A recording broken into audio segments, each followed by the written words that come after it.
Good evening, all. I warmly welcome you all to the Qrious workshop, which is regarding successful research writing and publication, organizing by the International Association for Advancement on Science. We are glad to announce that our resource persons to conduct this online free workshop are Dr. Luc Hens, the faculty environmental expert from Belgium, and Professor Michael Sadowsky, a McKnight professor from USA. Since we have two resource persons to handle the session, the first half of the workshop will be conducted by Dr. Luc Hens, and the rest will be conducted by Professor Michael Sadowsky. We will have the Q&A session at the end of the workshop. Therefore, you may kindly drop your questions in the Q&A box. As we are moving towards to the core of the workshop, let me invite Dr. Luc Hens in the first. Dr. Luc Hens graduated as a biologist and received his PhD in biology from the Vrije Universiteit Brazil, which is called as VUB in Belgium. Until 2010, he was a professor and a chair of the Human Ecology Department.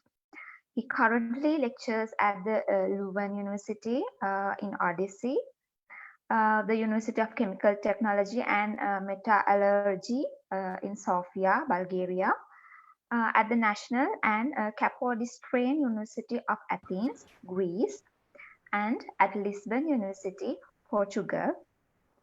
Luc Hens is the co-author of 130 papers in international peer-reviewed journals. He co-edited 43 books and wrote 125 book reviews. He is the editor-in-chief for the Springer Journal, which is called as Environment, Development and Sustainability. He acts as the book editor for the International Journal of Environment and Pollution. He holds Dr. Honoris Causa awards from the universities of Sofia, Bulgaria, and Sumy, Ukraine. Dr. Luc Hens, the stream is open to such a valuable speech. You may start it. Good afternoon.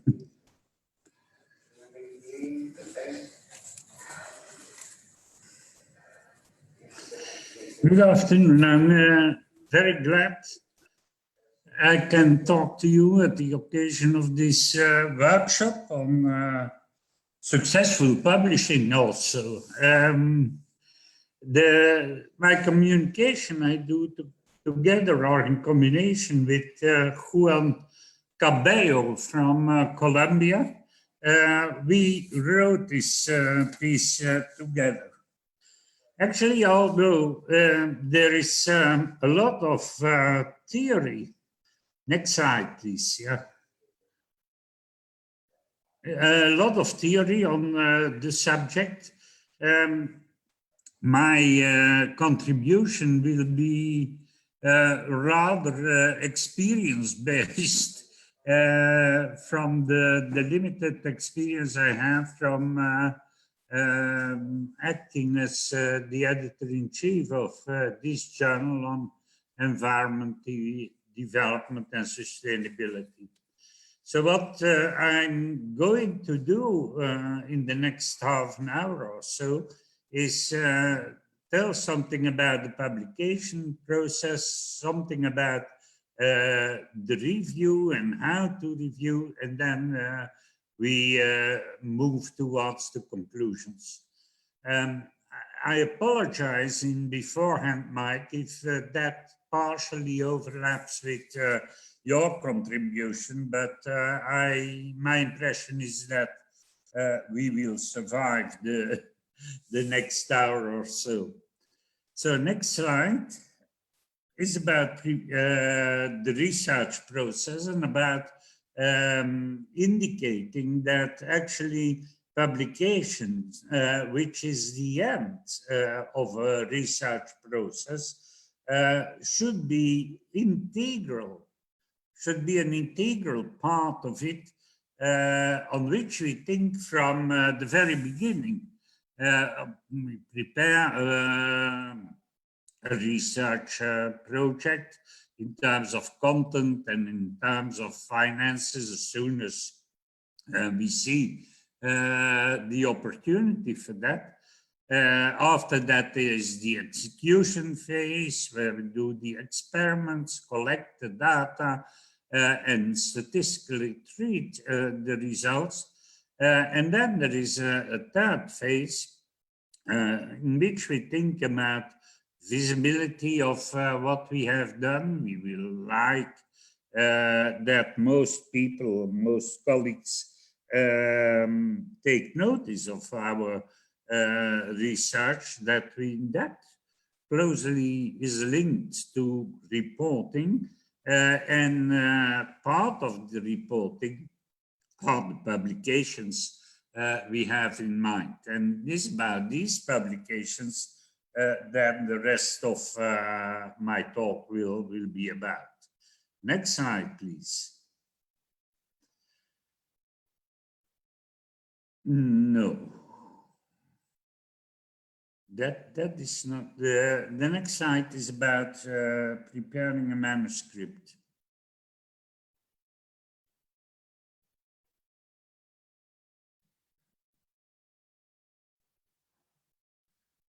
Okay, so doesn't matter.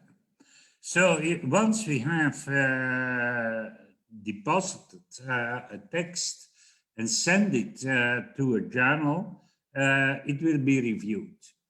And the issue over there is that there are different types of review and different levels at which your paper, your manuscript will be reviewed. The first one is when you send it to a journal, the editor will look at it. We look at the main lines, we look at the scope, we look at the relevance for the journal, and we'll look to the type of contribution. Is it a review paper? Is it a short notice? Whatever it is. So that type of questions are the very first ones to be dealt with. And then your manuscript will be sent to the reviewers. As a rule, to two of them. Occasionally, you might have more, but in principle, at least two review reports will be used in order to be based, to serve as a basis for a conclusion. These reviewers are people who are experienced in your area.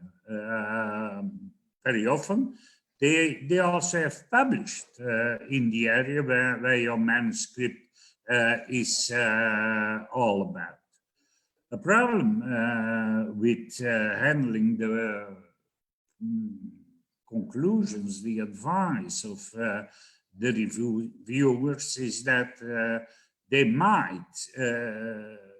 might be some disagreement. So in case their advice is in agreement, say they both say accept or they say revisions, then the conclusion is easy. But if the one say accept and the other one says major revisions, then you have a problem which you have to compromise.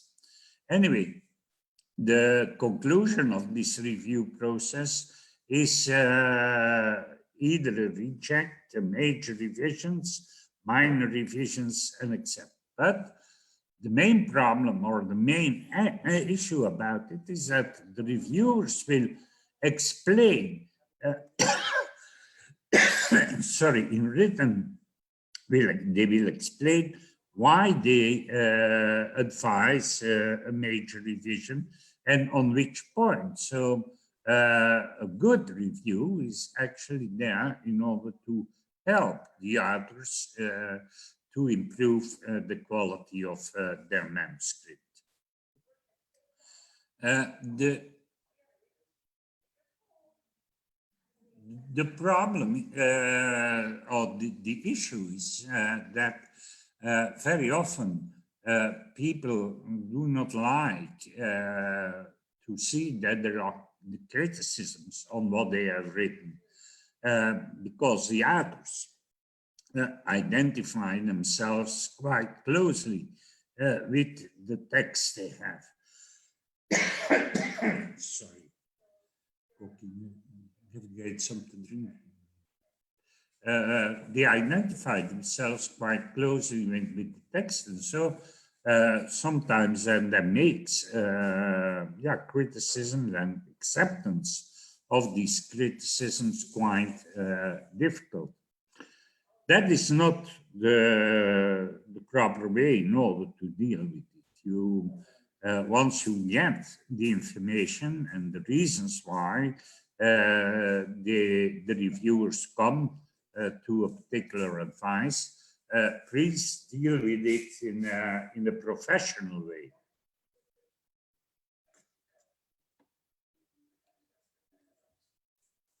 Excuse me. Deal with it in a professional way. Look for the opportunities in order to improve your text, and look for the opportunities in order to get a better, to obtain a better publication. Next slide, please.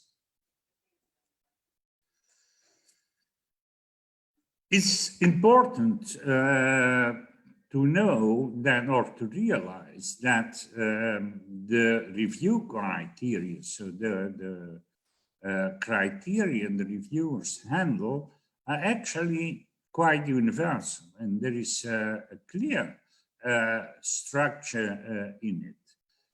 They will, in general, have or might have remarks on the language. They might have remarks on tables, figures, maps, the clarity of it, completeness of it, that type of characteristics. They will check the conformity of what you wrote down in the manuscript with the instructions for authors that are published in the journal you are hoping to publish it.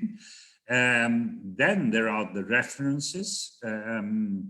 References should be complete. That basically means that each reference that is indicated in the text should appear by the end in the list of references. They should be up to date. That means that actually the bulk of the references in practice you mentioned are references from the last 10 years. References later are older than that. You do not have in general to mention them because the references of the last 10 years actually go into detail to what has been published before, and so is not really necessary to do it in your text. That does not mean that essential references, say, to Darwin or to Einstein, you might include them because of their historic importance. That depends upon your personal judgment. References should be correct. That means that if I take the reference on in the back of your paper, I should be able to find them in the library or on the web. Journal titles, for instance, may be abbreviated, but please do it according to international standards. Then there is the element of the general structure, the logic, the rationale of your paper. Also, that for research papers is quite standard, and I return to that just in a minute. There is then the abstract and the key terms. There, the main issue or the main element of evaluation of assessment is whether it what you write in the abstract and what the terms or the key terms you have chosen correspond with the content. They refer to things that are present in the text, and they are quite complete in making that type of reference. And then there is the length. Sometimes people feel the need to expose their results at length, exceeding the number of words or the length of a regular paper in a particular journal. The reviewers will look for that. And you have to realize that there is a kind of an optimal length of, say, 20 type pages, but there is some variation on that. It should not be too long because that pushes readers away, and that shall have a negative influence on the citations of your paper, of your which is then finally published. Next slide, please.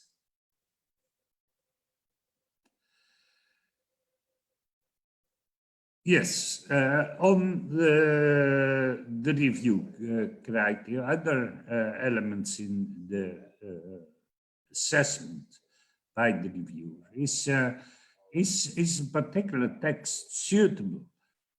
Does it fit in the scope of the journal, or is it rather marginal?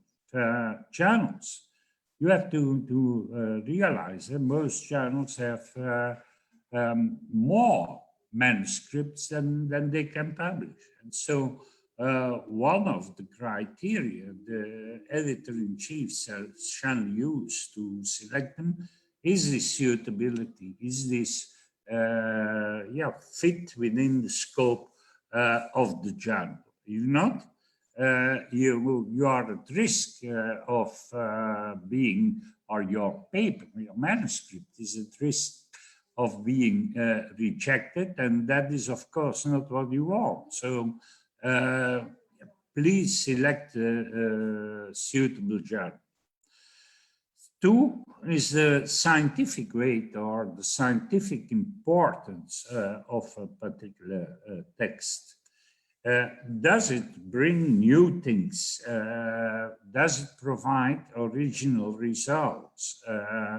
Is it original within the scope of the totality of the papers which are published on this subject? And if so, what is the significance? Is this a paper that will contribute to new insights? Will it survive hopefully for a long time the publication? That type of things. Is it new? Does it really contribute to science? And then there is the section on materials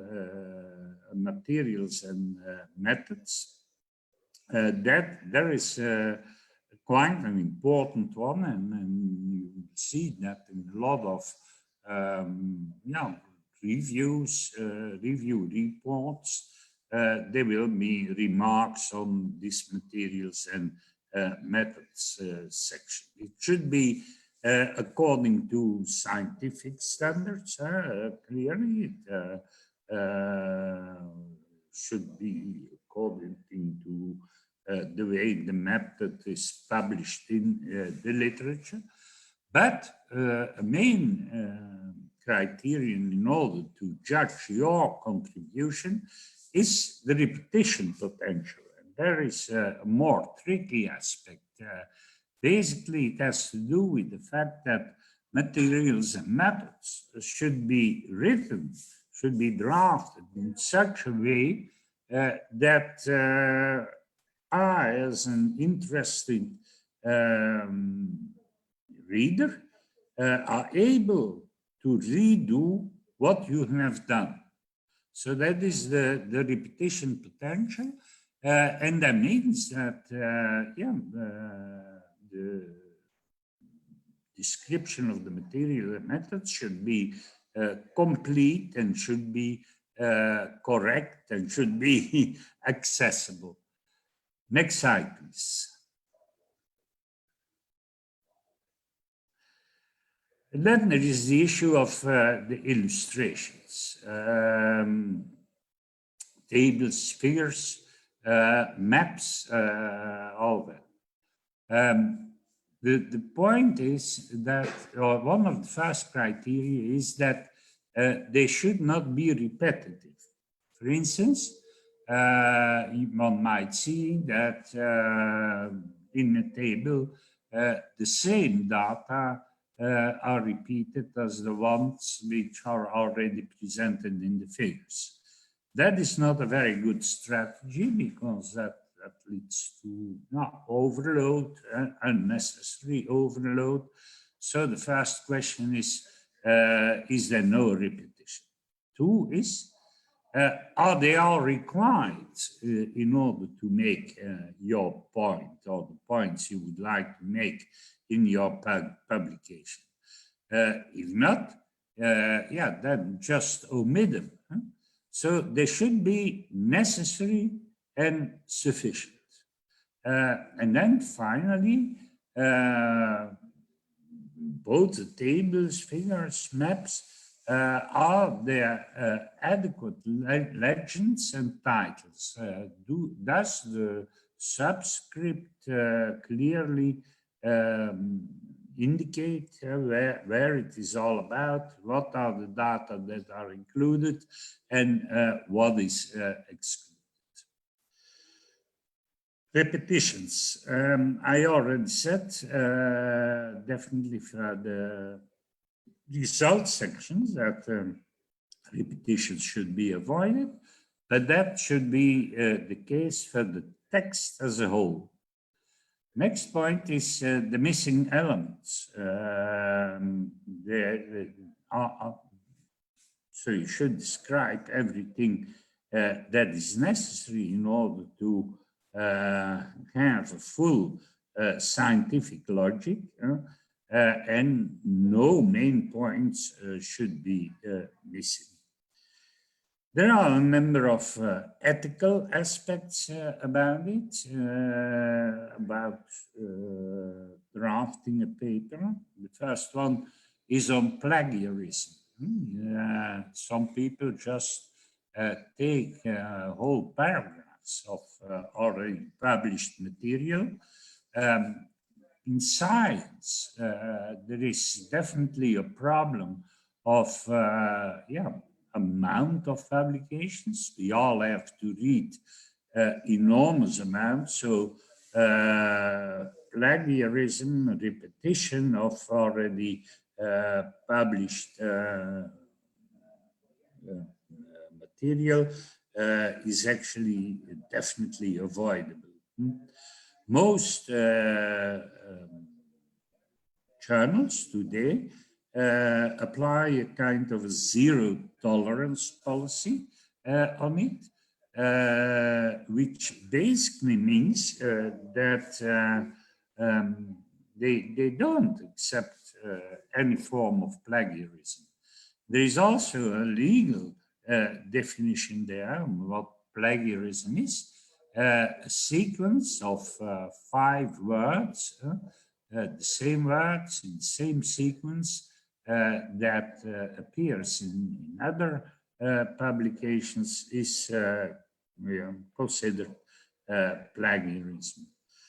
There is a matter of interpretation also over there, because yeah, each scientific discipline uses typical expressions and sentences that are characteristic for the discipline, and that might lead to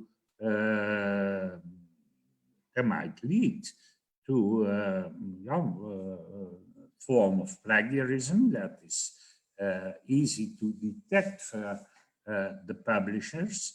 And so you have there a gray zone where definitely discussion is possible, but in any case, no repetitions, no plagiarism, zero tolerance on that.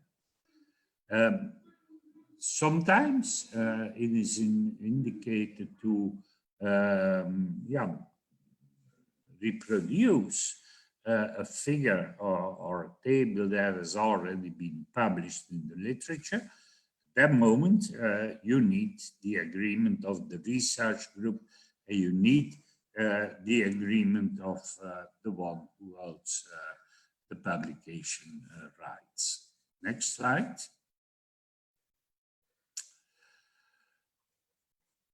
What is the conclusion here?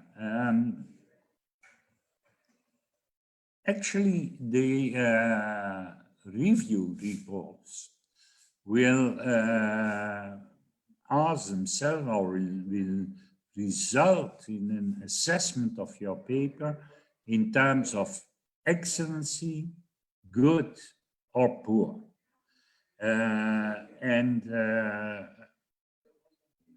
That is where it comes to.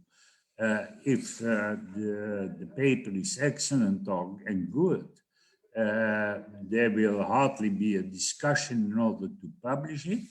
For poor papers, it is much more difficult, of course, to get them published. As a rule, that means 95% roughly of the suggestions are there to improve your manuscript. And that might lead, if there are a number of these improving suggestions, there might be the basis for major changes or minor changes. In general, major changes means that if you go through the review comments, and if you adapt, review, revise your paper accordingly, then it will be sent again, in principle, to the same reviewers who came to the conclusion of the major changes. And the main question to these reviewers will be if the author, if you have replied to the questions of the reviewers quite decently in the way they expected to do. In the case where the conclusion is milder and concludes on minor changes, in general, it is the editor of the paper who will decide about it. Next slide.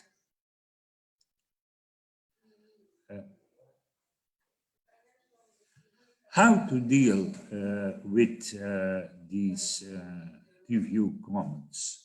What are the few principles? Well, first of all, it is rare that a referee or an editor is completely right and that you are completely wrong. So reviewing a paper is basically a matter of organizing a scientific debate between an expert and the researcher. Two, as I said already in the beginning, a professional reply follows the advices of the referee or the editor without compromising the core message of the manuscript. Please keep in mind that you you remain the master of your manuscript. So never do things with which you don't agree because you might feel it enhances the probability, the possibility of being accepted. Don't do that. Stay with your points. Always show that you do everything which is possible to improve the manuscript. And that is the basis of the whole approach. That is not of criticizing the thing for the sake of criticism, but it is the idea to get out, to come out with a better result. Last, in this first list, the rejection of text does not mean that your scientific work is no good. On the contrary, it might have to do with a lot of other things, as I discussed before. And so the reply might be that you should consider another journal that you include additional work, that you rewrite some sections and so on. Yeah, next slide.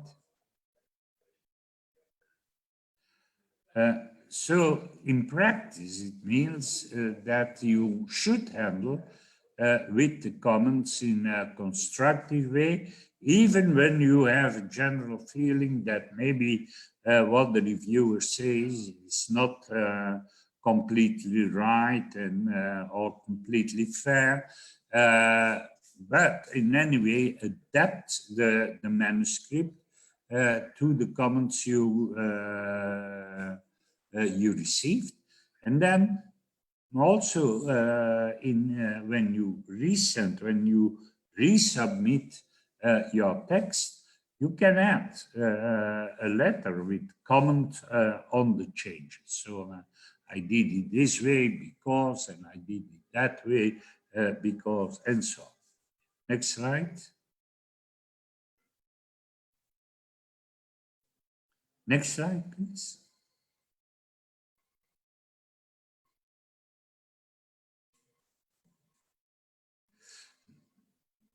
Yeah, in conclusion, I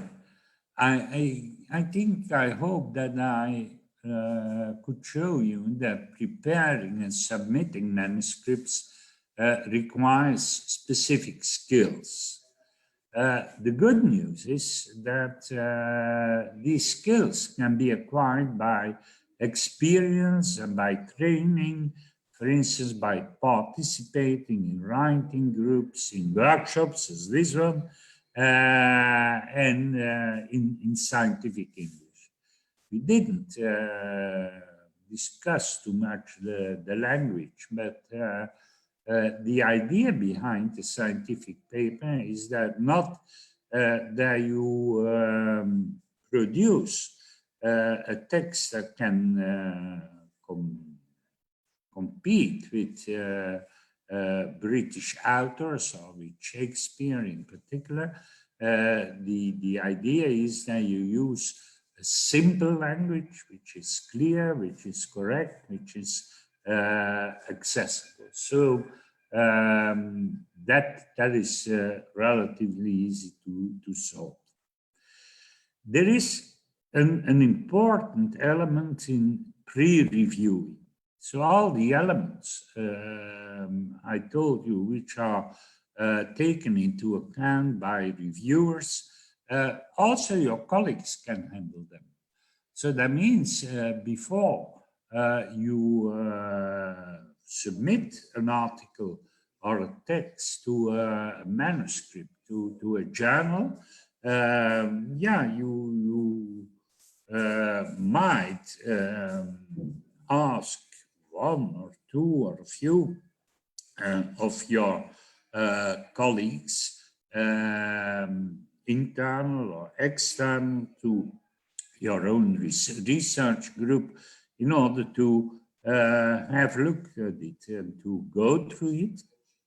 Basically, as the criteria of assessments are known, they can use these criteria, and that will save you from a lot of problems afterwards. On the language review, you know that most of us are not native English-speaking people. So you can always try to identify a native-speaking colleague, a scientist, my preference, who is prepared going through your text and making comments. What I just want to stress is it is possible to internally review a manuscript, also that of a revised version, in order to see whether the comments that were made are you manage them in the most acceptable way. And all these things, they are obvious on the one hand side, but likely they might significantly increase the acceptance incidence of manuscripts. It is really a pity to see how much energy is actually lost in manuscripts that are rejected and that are not published. And that is not because the research by definition was bad, but that is because writing and communicating your results is actually a discipline by itself. So that is dear colleagues, what I wanted to say. I think we should listen now to Professor Mike, and afterwards we can take questions. Is that all right?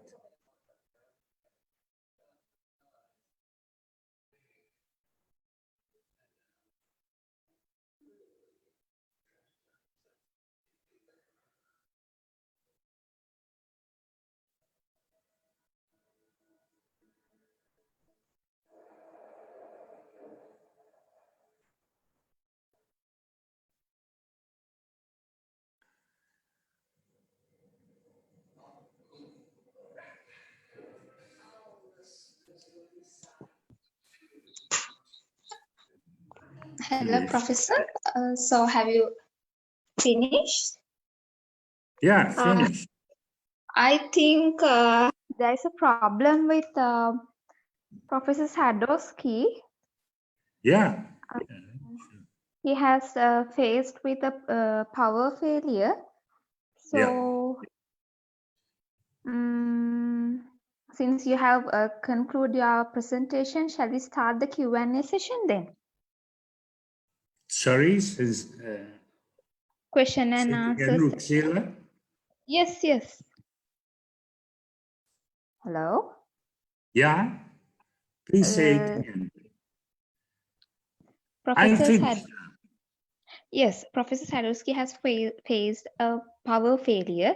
So now we are moving to the Q&A session, sir. So let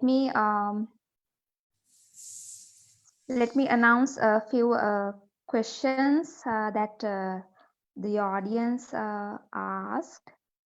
Yes, please do so. Okay, so the first question is from Ekpotain Charles Arié. How do I get permission to use maps from already published works for a journal paper? Yeah, the problem with a problem with maps might be that some journals which will charge you extra for publishing maps in full color.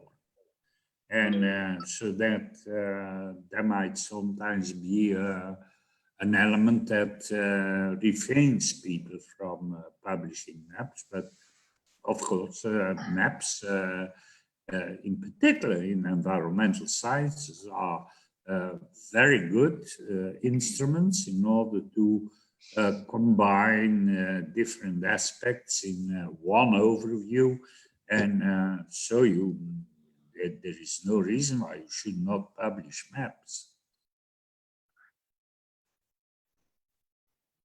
Okay, so Professor Sadowsky is back. Anyway, we'll move with the regular agenda. So, Dr. Luc Hens, thank you so much. Your speech was a very good knowledge sharing experience, and thanks a lot to take your time and sharing your valuable insights with us. And since Professor Michael is back, let me invite to carry on the rest of the workshop. So Professor Michael Sadowsky is a fellow in the prestigious American Academy of Microbiology. Is internationally known and respected for his research work in the area of environmental microbiology. He currently is co-director of the Microbial and Plant Genomics Institute. He has published more than 100 original articles, and his work is widely cited by researchers in several scientific disciplines. Professor Sadowsky has an H-index of 74. He is a renowned speaker and the author of more than 350 articles, and is currently editor-in-chief for Microbiology Spectrum, ASM's newest journal. Dr. Sadowsky holds a PhD in microbiology from the University of Hawaii and an MSc in microbiology from the University of Wisconsin-Oshkosh. He completed his Bachelor's of Science with a major in bacteriology at the University of Wisconsin-Madison. He is a fellow in the prestigious American Academy of Microbiology and the American Association for the Advancement of Science. So, dear sir, this is your time to conduct the speech.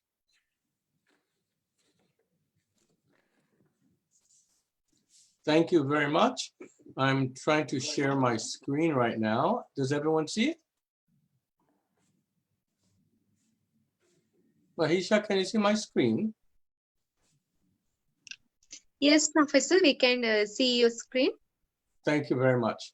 So thank you. I'm very honored to be speaking with you today.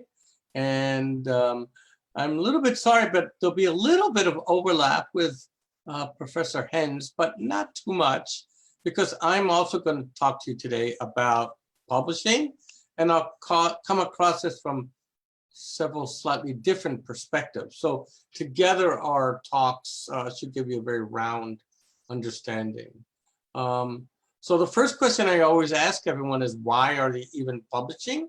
And there's several reasons. One is that you get excited about your research results and you want to share them.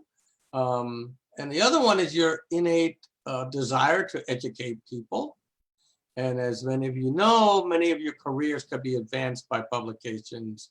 And unfortunately, in some cases, they say if you don't publish, you will perish. So you need to keep your job, right? So that's putting pressure on you to publish.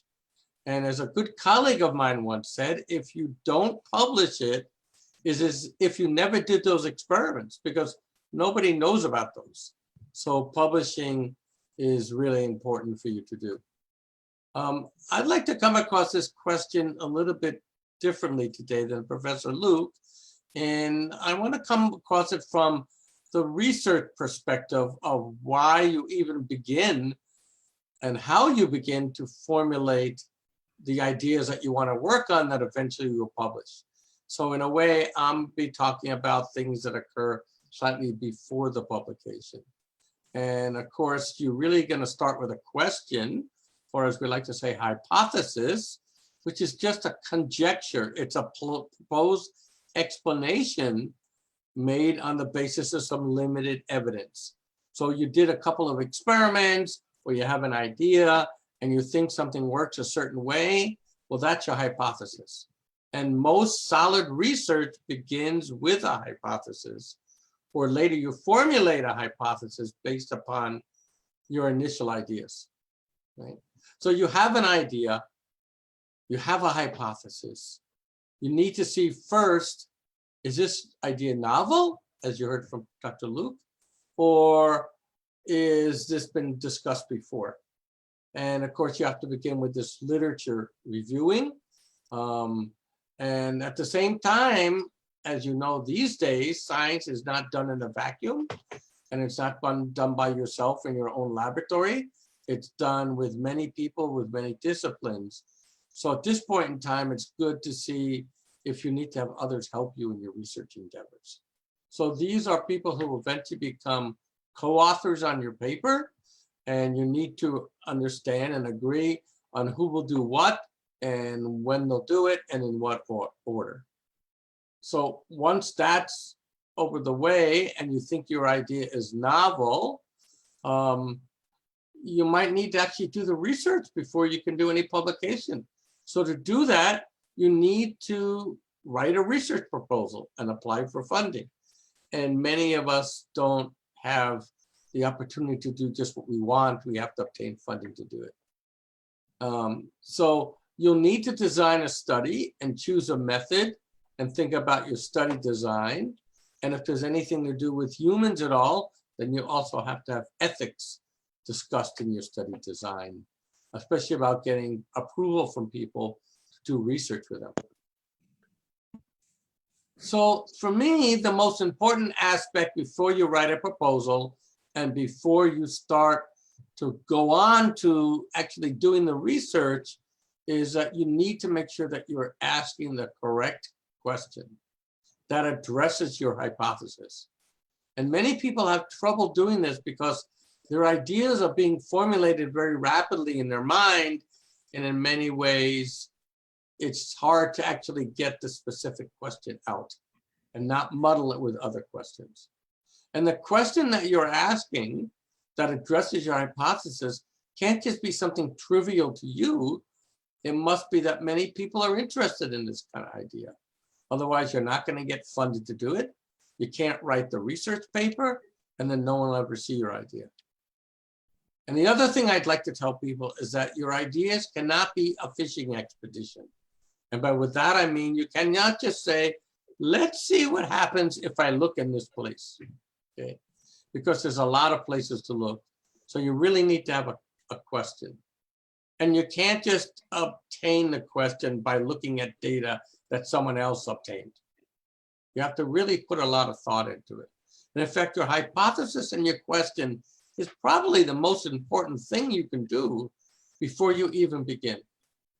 And you'll hear many esteemed scientific colleagues say that they spend a lot of time thinking about the question first before doing anything. So spend a lot of time doing Excuse me, Professor Michael Sadowsky. Yes. I'm sorry to interrupt from the organizing committee. Your slides aren't moving.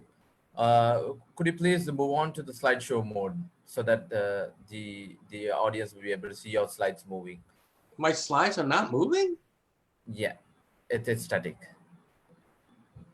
Do you see them moving now? Not really. I think you have to go to the slideshow mode and then start moving from the top. Okay, let me do that, please. Let me go back. Yes. Thank you for pointing that out. Let me see if I can see this.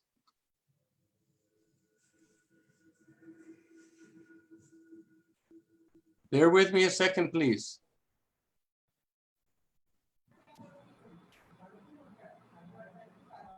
I'm going back to the application. Something wrong. Professor, just press F1 key. And I think it will work. F5 key. I'm hitting F1. So it's F5. You have to press F5. F5 is not doing much. You know, I might just give you control of the slides. Is that okay? Mahisa or Dr. or Mr. Achad? Yeah, Professor Mike, would you be able to close your presentation first? I believe then you can open it once again. The problem is I can't get to the bottom of the screen where it says sharing. Okay, would you be able to stop sharing, then start it again once again so that we maybe we can rectify the error? I would love to do that. My browser, my window is not opening enough for me to see the sharing portion on the bottom of the screen. Would you be able to press escape, the escape button? So I believe that you should be able to, yes. I'm hitting it repeatedly. Oh, right. So I believe we can do the, I believe we should be able to do it remotely from here. Let me check.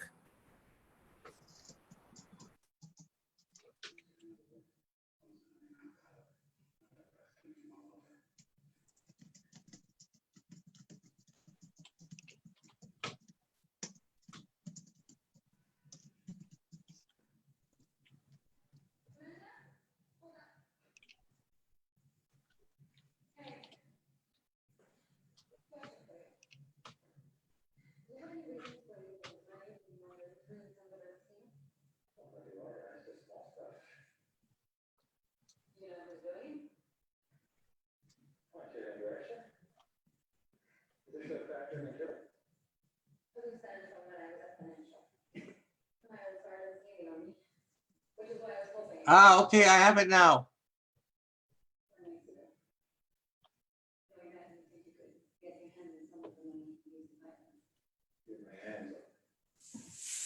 Yep.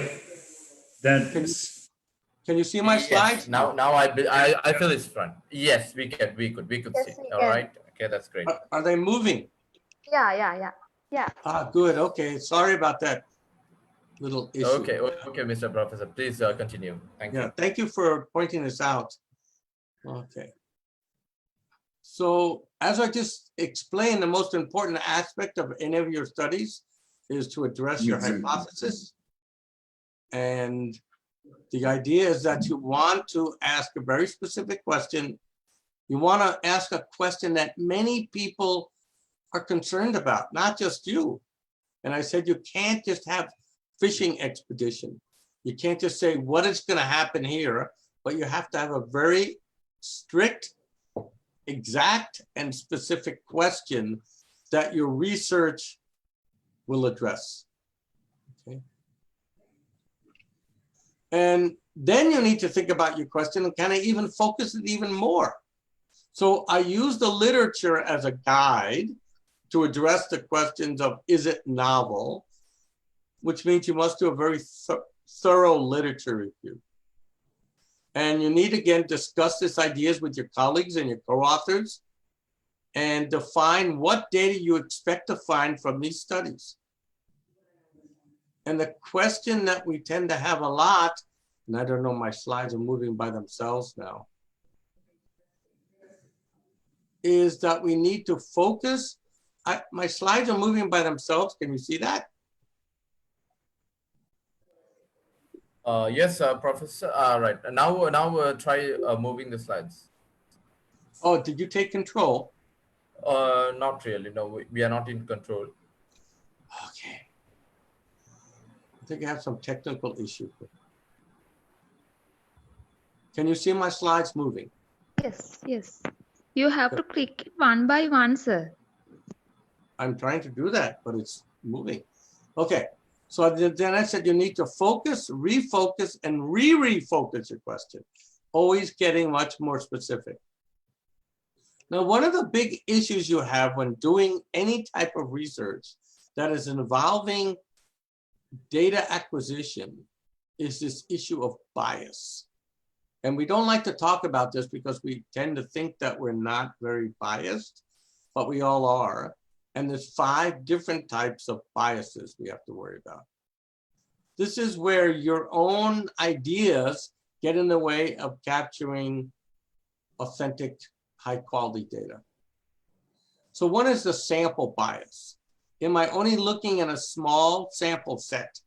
Or can I capture everything that I need to do by looking as broadly as possible? And this creates problems because to sample everything is very expensive. So you must understand how you can sample in a statistically significant and reasonable manner without sampling everything. The other type of bias that you really have to watch about is exclusion bias. This is where you say, this idea is good, but this data might not be good because of reasons A, B, and C. So exclude the data. And at this point, you shouldn't exclude anything. There's also something called observer bias.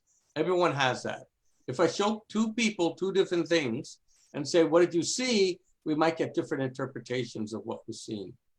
So it's very important that you make sure that you don't introduce observer bias. And you can do that by being very strict in the things that you want to record. So make a list of what's recorded and stick to that list. And you can't let your pre-formed ideas bias what you're going to see or what you're going to collect.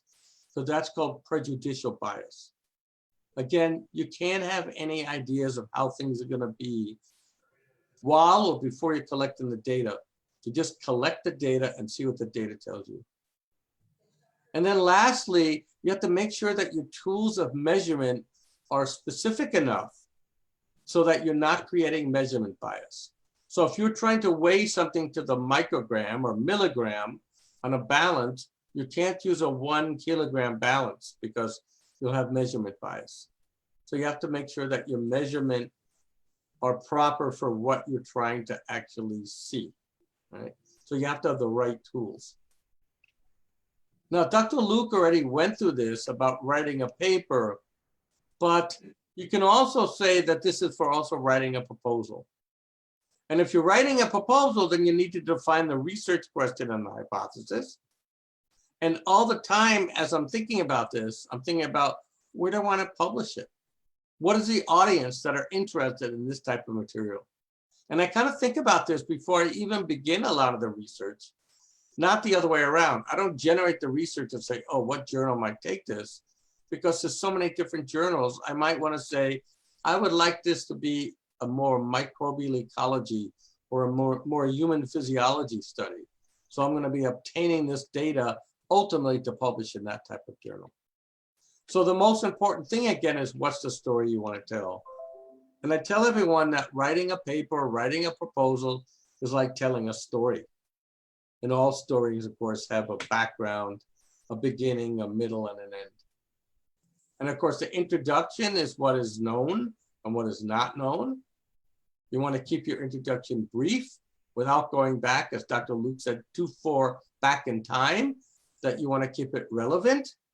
You have to state your research question very clearly. And this is usually done in the last paragraph or so. And you have to say why it matters.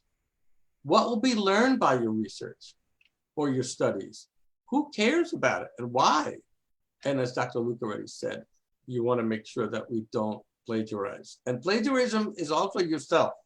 So you can't write a paper for one journal and then take verbatim language from that paper and put it into another paper for another journal.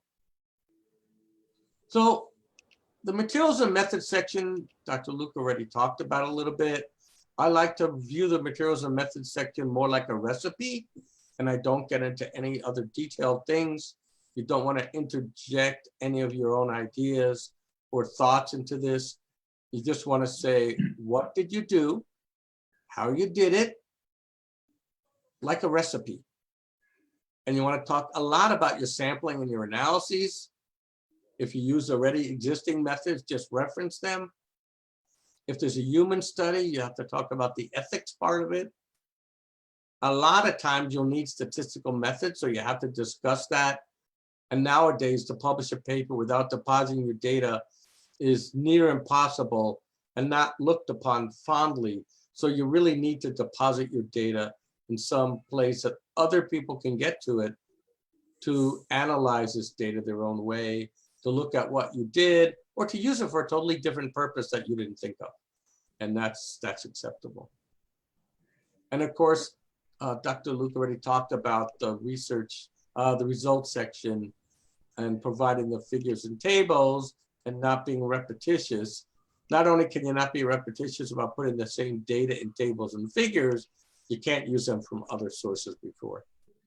And the most important thing, getting back to bias and ethics, is you can't modify your data in any way. The data is the data. That's all it is. You cannot change it. You can change your interpretation of what the data might mean to you, but you can't change any data.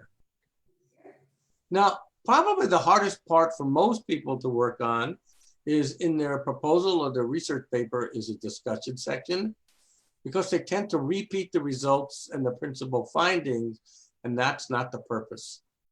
Really what you want to do is discuss the strengths and weaknesses of the study, the meaning of the study and the data, and provide a summary of all the results together so that in the end, you end up with unanswered questions in future research that your proposal or paper didn't address. A paper can't be everything to anyone. Dr. Luc also talked about the abstract, and I tend to write this last.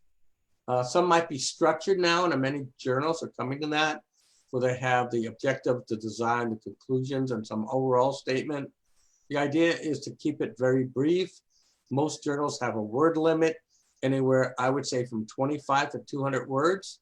It's supposed to be a very brief synopsis of what you did and what you found, not a rehash of everything you did. You really want to say what the conclusions were, what the study was about, what you used to analyze it, and then overall statement. And again, Dr. Luc already talked about post-submission. And as he mentioned to you, it's really important that you read carefully the letter that you receive from the editor. And a lot of people overreact or react too quickly, and they chastise the editor for not understanding their paper. But again, remind you that it's 2 or 3 people that have read this paper, and the editor-in-chief or the editor is providing you their overview of what the people are saying about your paper. So I always tell people, wait a few days to reply to the editor after you get a letter. The editor is there to help you.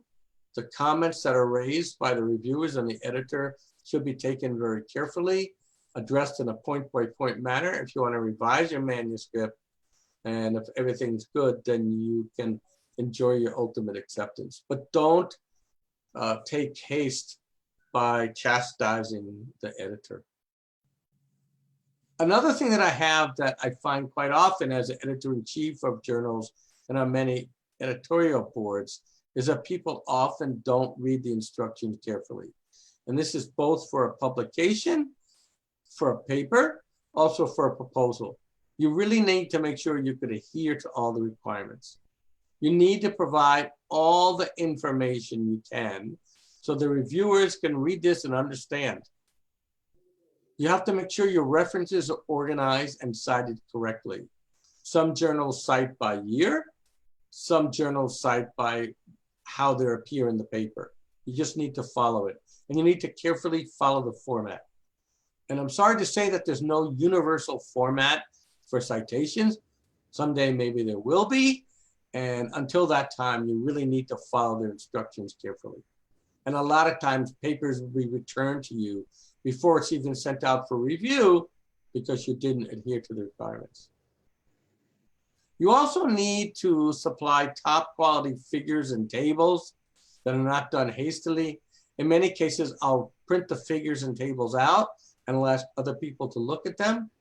And remember that whether it's for a proposal or for a research paper, these materials should stand on their own. Someone should be able to look at your figure and the figure legend and figure out exactly what you're doing. If you have any questions whatsoever, you can always check with the journal or the proposing agency. And then you can submit that paper with all the right parts of it being present. So double check each part of each process, and then you're all done, you can hit the submit button and look back at your emails. So I gave you a lot of things for you to think about, to digest, and a lot of them meshed well with what Dr. Luc said.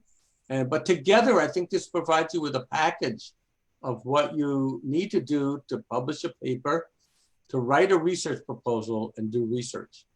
I'm terribly sorry about the electronic glitches we had this morning, given power failure here and other issues. And I'm happy to work with Dr. Luc, the organizers now, to address any questions you have. So I'll turn the floor back to them. Thank you very much.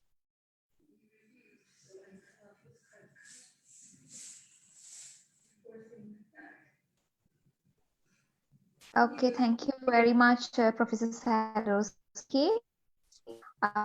Very full speech. So now the open the queue for which ones that we have.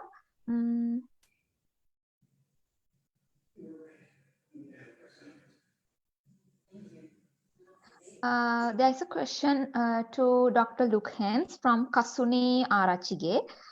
Generally, Yeah. what is Present. Okay, sir. So the question is, generally, what is the range of number of pages to be included in a research paper? What? Sorry, say it again. What is the?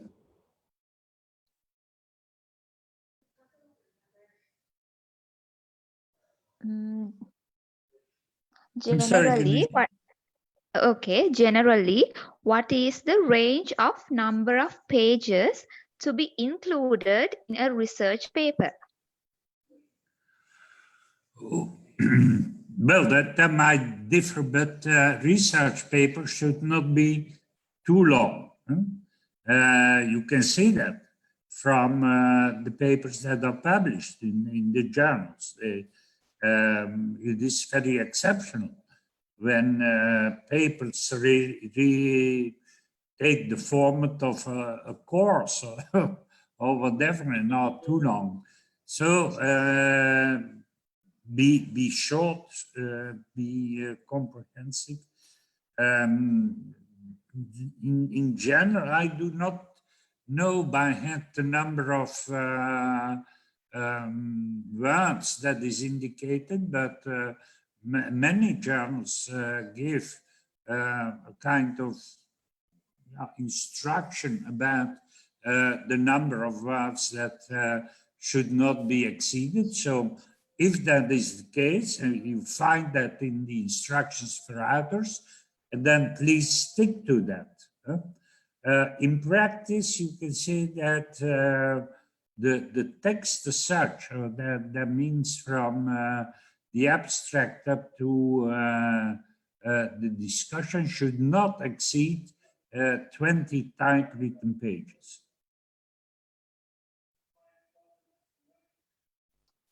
Okay. I will move to the next question.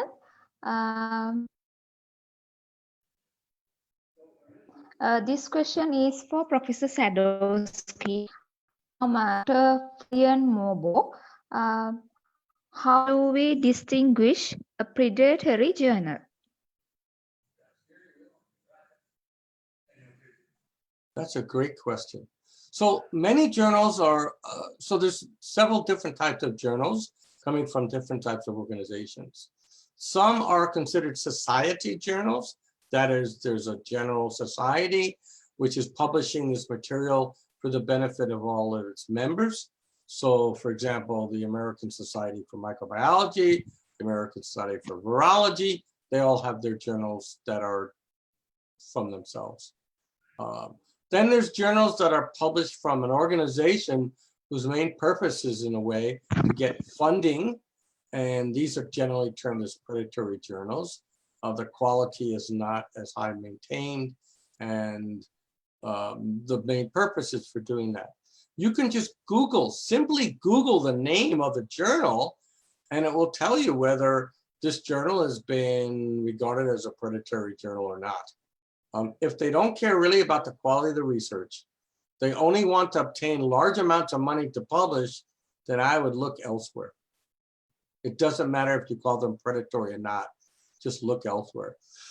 Excuse me, and the safest place to publish, of course, is with any scientific society or scientific organization, because they maintain very high quality. Okay, thank you, Professor. So now this question is for Dr. Luc. How to find a better journal? There are different scientific indices. This question is from Chandima Sepalagi. How to find what? How to find a better journal? There are different scientific indices. Yeah, it's a very important issue because the probability of acceptance or rejection is to a large extent defined by the journal and scope of the journal you send your manuscript to.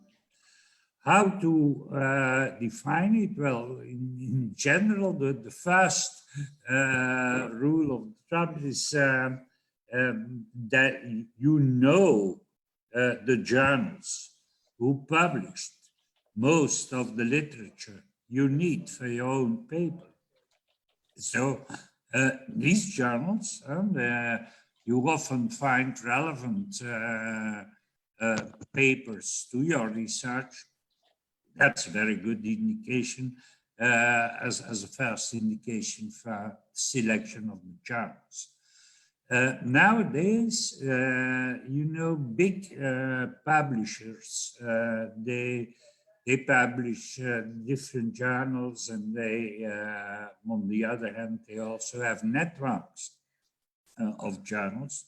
So they offer help desks, and these help desks might guide you in selecting one or more journals you might be interested in, or there might be indicated for your type of research. So that's another way. But in general, most researchers know quite well in which journals they like to publish, because because of the information they collect. Okay. Thank you, Dr. Luc. The next question is for Professor Sadowsky. The question is how to avoid self-plagiarism. Say that Sorry, again. say it again. How do you? How to avoid self-plagiarism. Self-plagiarism. How to avoid Plagiarism. How would they define that? That's also an interesting question. You know, there is a legal definition for plagiarism, and that has to do with 5 words in a particular sequence, or sequences of 5 words that are repeated from the one publication to the other, might be considered as plagiarism. That is a very, very strict definition. I can tell you that in practice, it is quite difficult to stick to such a strict definition, although the publishers stress on it. But you have a number of standing expressions, common ways of saying things in a particular domain, which should tolerate this type of plagiarism, if you want. One of the ways in order to protect yourself from accusations of plagiarism is just indicating between hyphens that the words you mention here is a citation, and you provide the reference of it. but even then, you see that people turn in quite a lot of problems.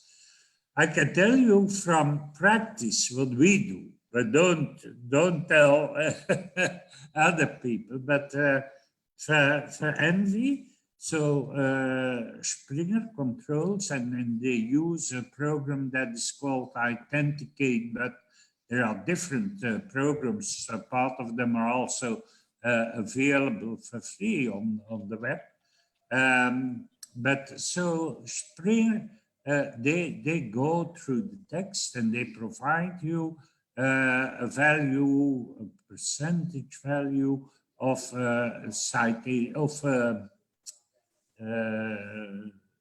citation incidents, not citations, but similarity incidents. So the number of passages they found already published in other papers.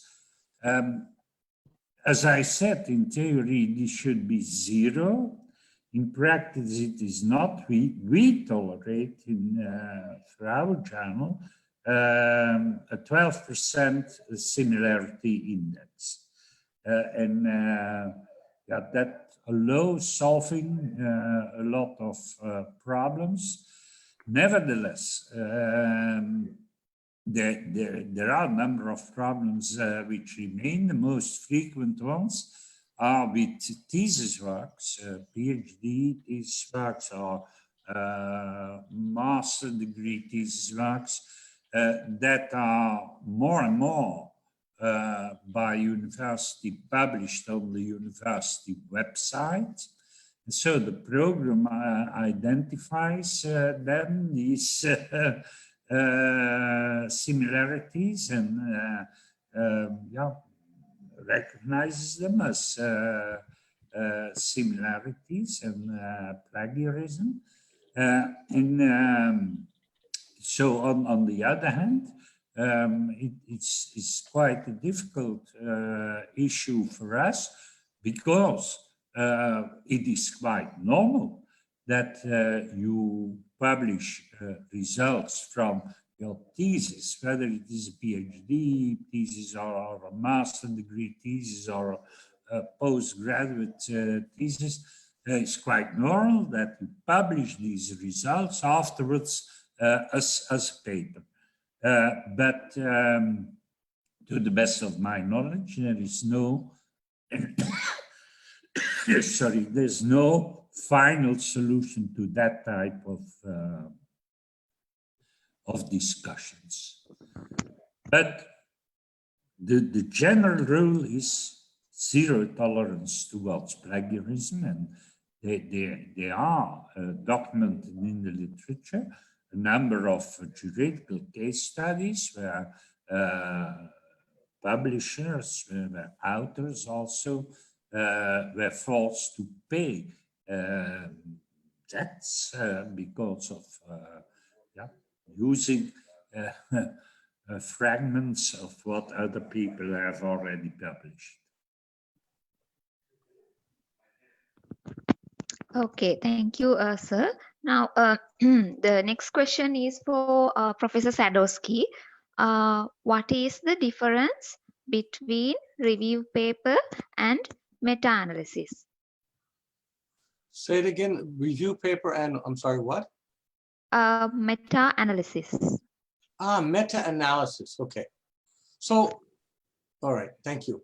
So a review paper covers a topical area, usually one, in depth, where you provide all the information preceding your current thesis about what you're doing or your ideas, presenting the background of all the knowledge that is known about a specific subject area, and then your interpretation, perhaps, of that material as part of that review paper.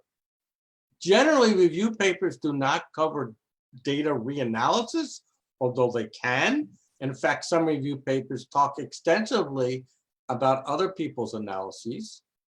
It's not necessarily a meta-analysis that's done, where you go through analysis that everyone else published previously, but you can write a review paper and a meta-analysis in the same way. But in many cases, they're not done together. And they don't need to be done together.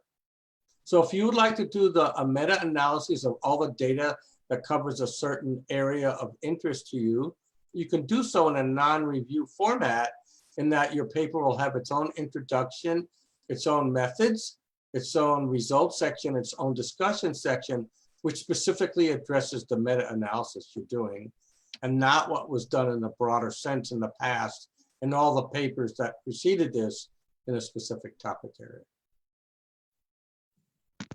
Okay, thank you, sir. Now, this question is for Dr. Luc. Is it necessary to choose a high impact factor journal?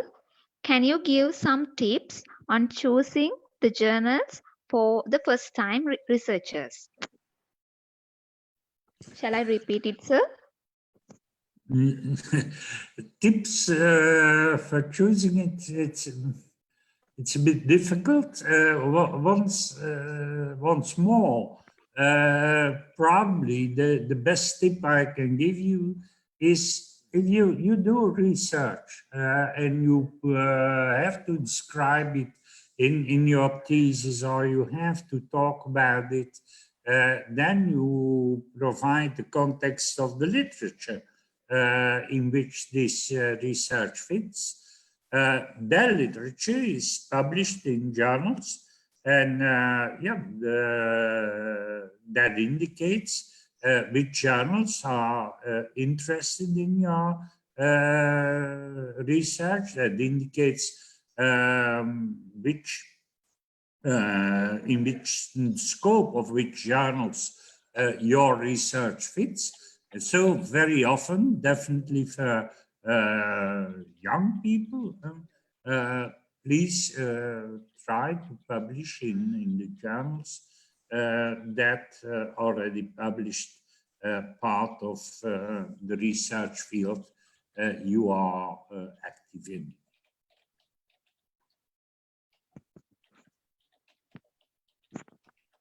Okay, sir. Thank you. Yes. So the next question is for Professor Sadowsky. The question is, what is the best indexing database you can suggest? I'm not quite sure what indexing database goes. Do you mean a database of the journals? Indexing databases, it seems, the question. I'm not sure exactly what that means. Okay, so then shall I move to another question?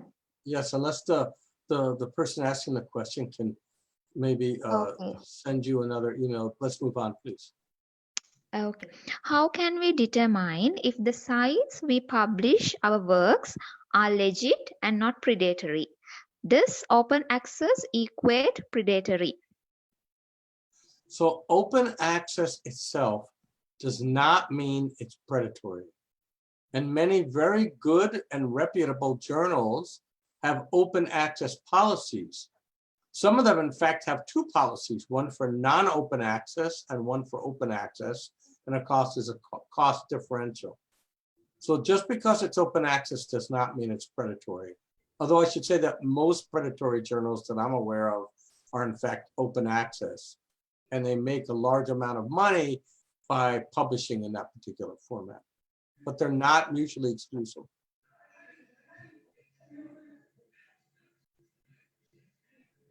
Okay, sir.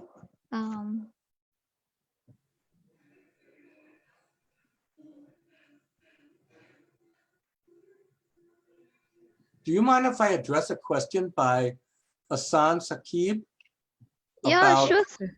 minimal sample size? Because I saw he put, I assume that's a he, in the chats. And I think it's a really important question, and one that many people have a problem with all the time, is what is the minimum number of sample size that's acceptable for publishing a paper? And I have to say there is no correct answer, because the sample size is really going to allow you to apply some statistical rigor to your analyses. For example, if you have one small container and that's all the sample you have, and you sample it all, then a sample size of 1 is okay. But if you try to sample a very large area, of course, and there's a lot of variation between the samples that you take within the area, then you're going to need a larger number of samples. So it's the variance that's determining how many samples you need to address something in a statistically rigorous way.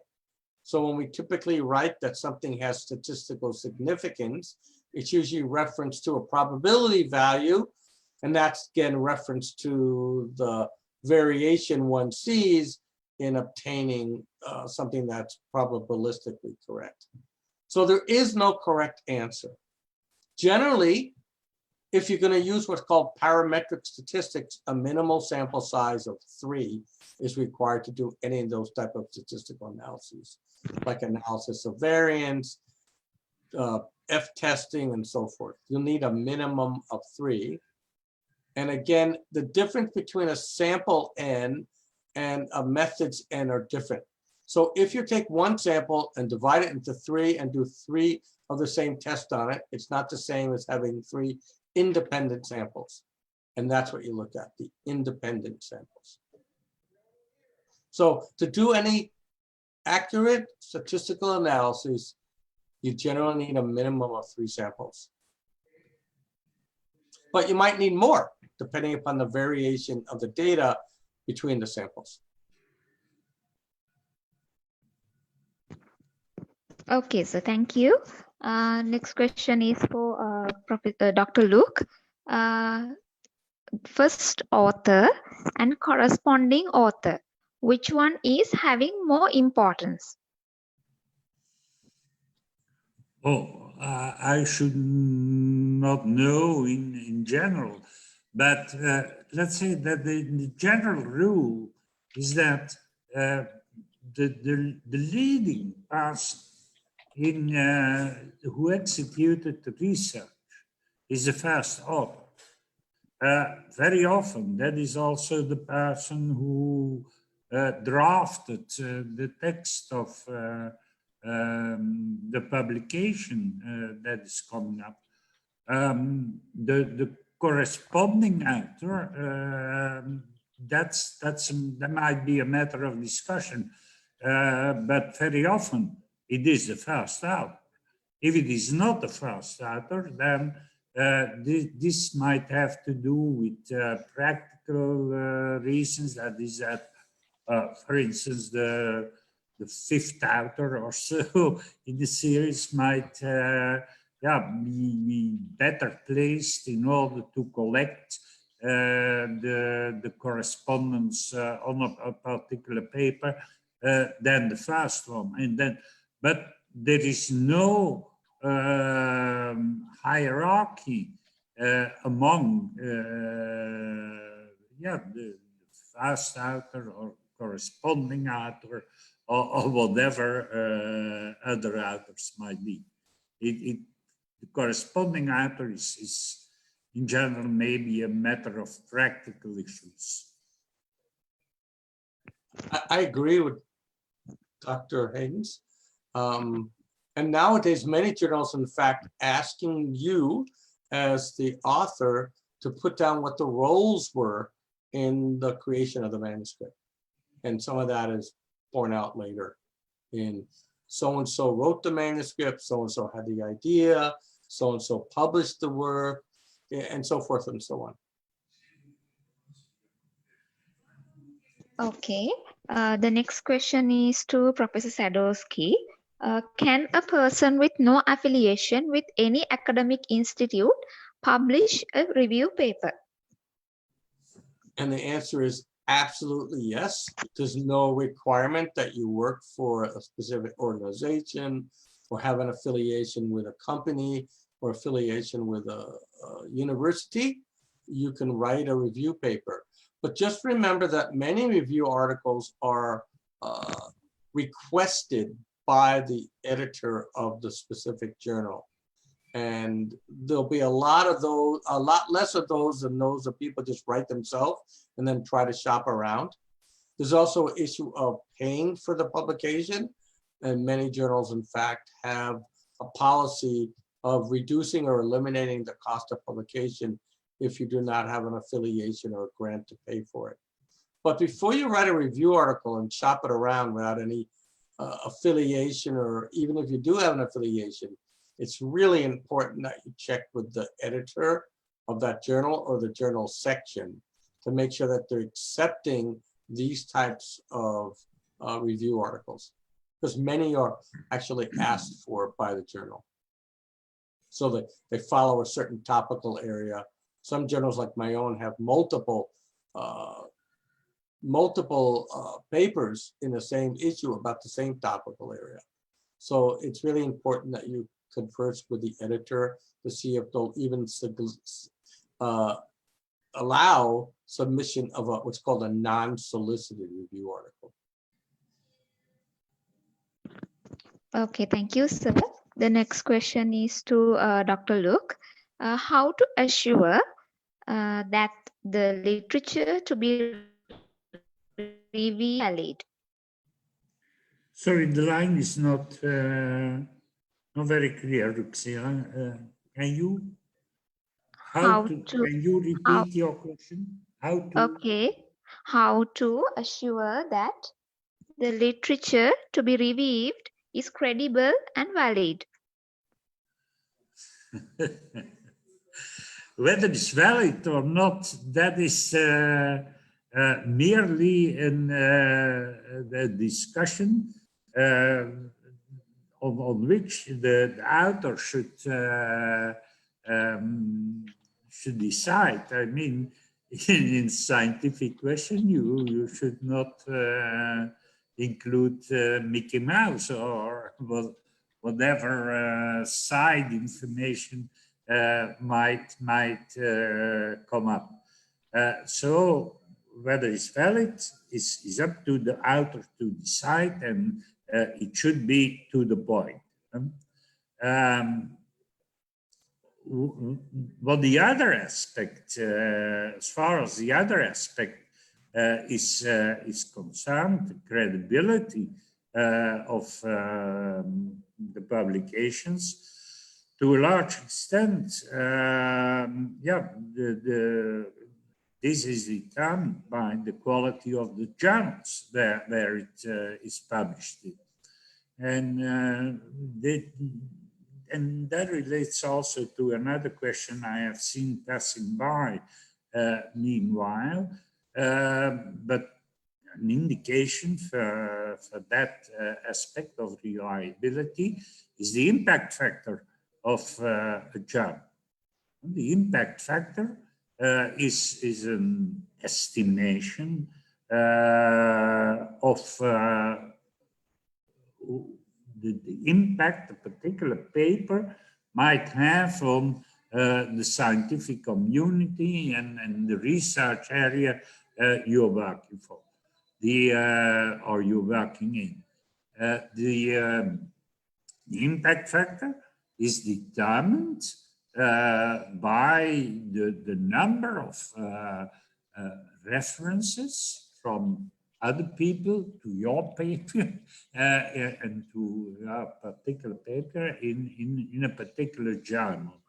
And so the higher or the more people refer to a particular reference, the more influence, the more impact this reference might have for the research fields, where it belongs to. The impact factor and that sounds logic. So that is okay. The higher the impact factor is, the better. In general, the more credible, but not always. That a particular publication is. The problem with one main problem with the impact factors is that it might provide you with some distortion of the scientific reality of the impact of your paper, and that there are a number of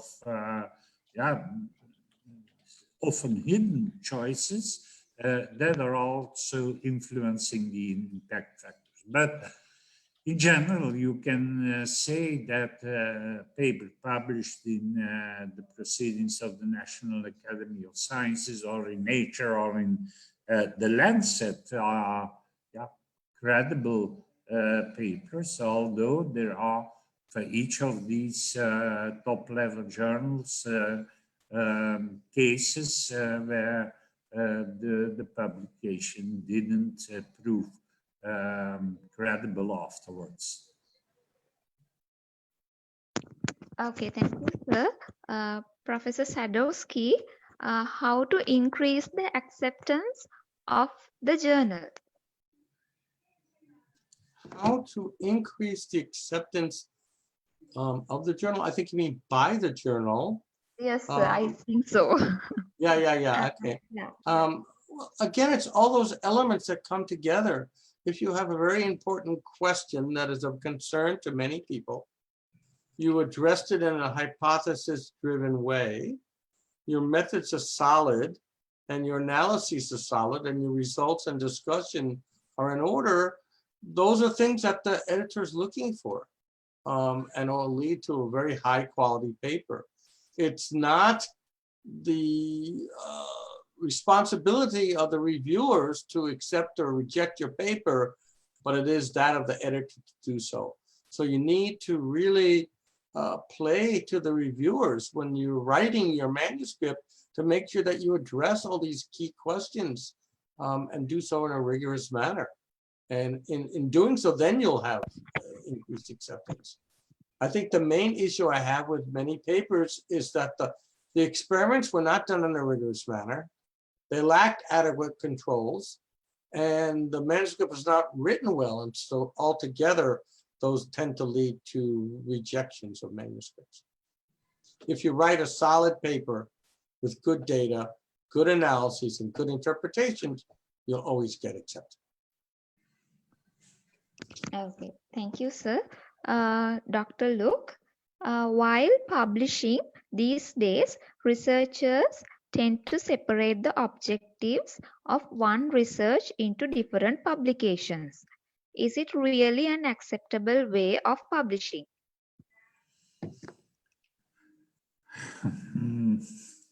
That's a difficult question. Yeah, yes, it can be acceptable. The universities, organizations that assess your research, they will look to your CV, and part of that CV are your publications, and not only the number of publications as such, but also the journals where they are published. And once more, in order to assess this, they often use the impact factor or related factors, related quantitative, semi-quantitative estimates, which tell something about the quality of your research. Okay, thank you, sir.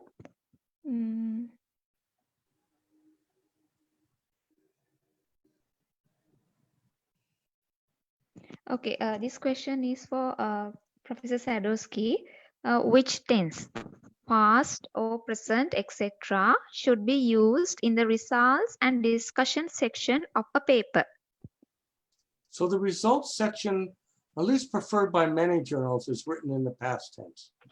The discussion section can have a mix of tense, but usually it's in the past, saying that we found such and such in our paper, and it relates to what so-and-so found in their paper.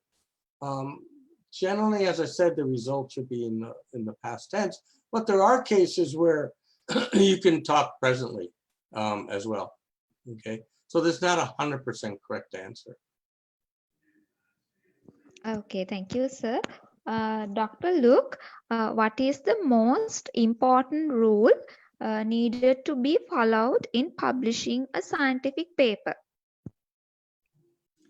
What is what? To publish a scientific paper? What is the most important rule need to be followed? The one most important rule, I should not know, but be correct, be honest, and be original. I think that are main criteria in order to judge it. But for the rest, is up to you. It is the quality of your work, the quality of the results, which basically matter. Okay. Professor Sadowsky, what piece of advice can you give to starting researchers in reviewing papers? In reviewing papers, I'm sorry? Yes, review papers, I think so, sir. Oh, review papers. Ah, Yes, review you papers. seem to be wanting to write review papers. So the first thing I do about a review paper, if I'm asked to write one or I'm contemplating doing one, is to make sure that there's not current ones out there that cover a specific topic area. So there's nothing worse than getting rejected because this area is already covered. I realize that writing review papers are in many cases easier because funding is not needed the same way, and you can rely upon your own wits and ability to review the literature. And I think the most important thing you do is to look first to make sure that this is a topic of interest, that there's not any other current reviews out there, and I mean current within the last 3 or 4 years, and that you could approach it in a really honest and thorough manner in giving all points due concern when you're writing this review paper. So, yeah. So I'm sorry to say that I have to leave for my next meeting, but it's been a pleasure to work with you and to speak with you this morning. And Mahisha knows how to get in touch with me. So I'll have to sign off now. So I wish you all the most success in your publications and your research endeavors, and hope that you could all stay well in this time of COVID. Okay. Thanks a lot, Professor Sadowsky, for spending time and giving support. Then we'll now, since Professor Sadowsky is I think it's great if we can wind up the session, since Professor Sadowsky is logged out. And as we are about to wind up the session, the International Relations Officer of International Association for Advancement on Science, Mr. Arshad Rifai, would like to share a few words with you all. Arshad? All right, thank you, Rukshila. I hope I'm heard. Yes. All Yes, right. Arshad. All right. Okay. So it was a wonderful workshop. I hope and believe it was very productive and insightful. It was very helpful for all those researchers who are in their early stages of publishing, and to know the do's and the don'ts in publishing, to be able to have a proper paper developed in order to successfully get themselves published. So I would like to extend my sincere gratitude to our resource persons for today's workshop, Dr. Luc Hens and Professor Michael Sadowsky, for their invaluable time. I believe they've been wonderful and been able to answer the questions and provide a lot of insights in relation to the subject that was discussed today. So moving on, today I'm here to brief about the organizing association, the International Association for Advancement of Science, abbreviated as IAAS, and what is the objective behind its establishment. So I believe now we have the science community here with us today, being a part of this workshop, and we certainly have a very healthy crowd in here. So the real intent of setting up this particular association is to bring the community together, the network together. So the meaning is today we are in a world of science. We are no remote to that. We are in a world of science where everything is operating on the basis of science, and there are so many inventions that's going around, and there are a lot of researchers that have been done, but the problem that exists is the lag that is exists in between the knowledge dissemination when it comes to getting to know or exposing your research work. So that is really of great importance. So as a result of which is, that was the objective of setting up this platform today, and also the association. So the IAS is an association set up with the main intent of creating a community of stakeholders to engage in discussion and promote the latest innovations in the field of science in the pursuit of finding equitable solutions to the current and future issues in the global context. And the real intent is getting the community together. So today, you being a part of this session, you're part of the IASS community, and you're part of a global community that comprises of members from across the world. So you could be a part of this association too by simply logging on to the association website, and as a result of which you will be able to find means of being a part of the activities and the programs that have been organized by the association. So just to give you all an idea of the website URL, it is iaas.tiikm.com. I repeat, it's iaas.tiikm.com. So we will definitely be able to inform you of all the related links and the URLs in order for you to be a part of this, so that you can be a part of the future events and the activities of the association itself. So the executive committee of the association is being led by the president, who is Professor K. Nalin De Silva, the senior professor of chemistry and consultant of nanotechnology from the University of Colombo, Sri Lanka. And the vice president will be Professor Vladimir Mersa from the Department of Chemistry and Biochemistry from the Faculty of Food Technology and Biotechnology, University of Zagreb, Croatia. So here we could see the website of the association. I hope everybody could see this. So we're just hovering around the executive committees here, and the chief executive officer will be Mr. Sankapi Gamage, the co-founder and managing director of the International Institute of Knowledge Management, Sri Lanka. So we do have events that have been happened in the past, the activities, and we do have upcoming events. And the noteworthy feature, and out of all these events, the noteworthy feature and the most important event is the upcoming virtual conference on Future of Science 2020, which is SciCon 2020. And IAS is proud to present, which would be happening on the 25th of September 2020 under the theme Innovations and Advancements in Biotechnology and Nanotechnology. So this is the website of the virtual conference on Future of Science. So we do have the abstract deadline on the 11th of August 2020. So we would invite all of you to be a part of the conference, be able to expose your research work, let your career be unhindered with the current pandemic situation, and we are restoring to the new normalcy. So as a result of which, I would like to invite each and every one of you to be able to submit your abstracts and be able to be a part of this network and the community that we are right now in, and be able to nurture the future by setting up that platform for the generations to come and for the betterment of the society as a whole.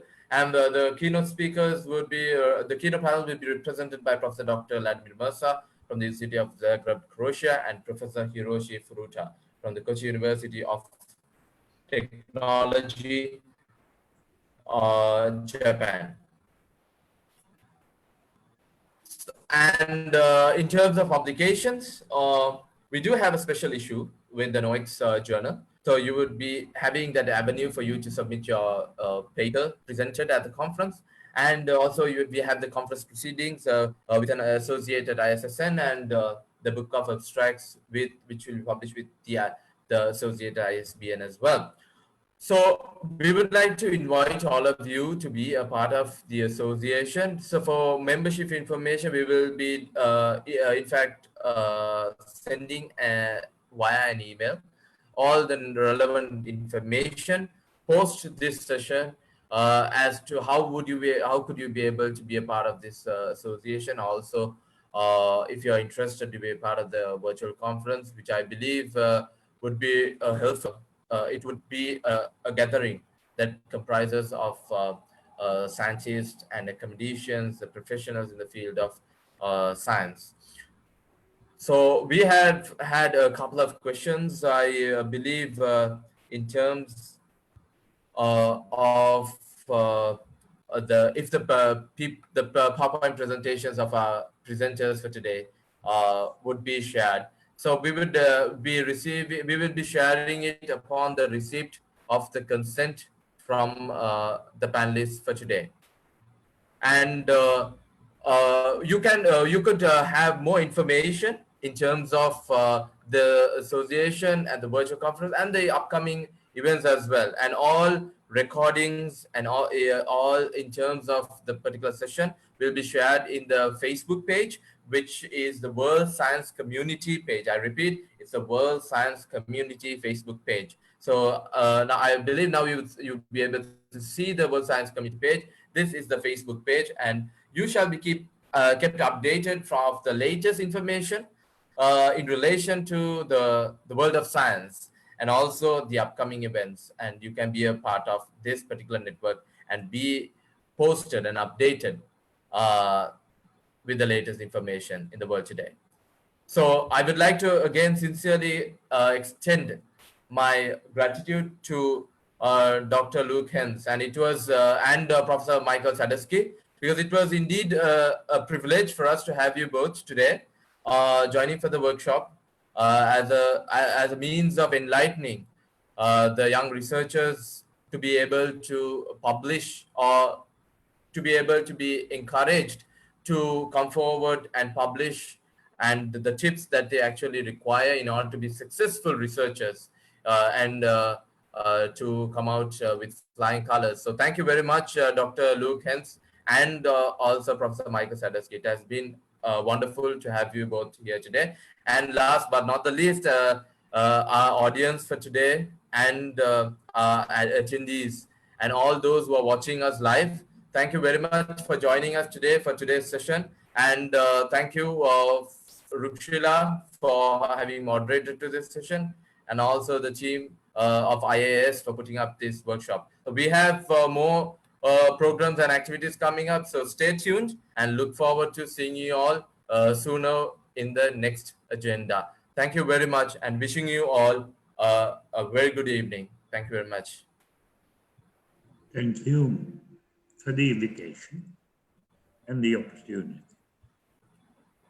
As always, it's our privilege. Thank you, sir.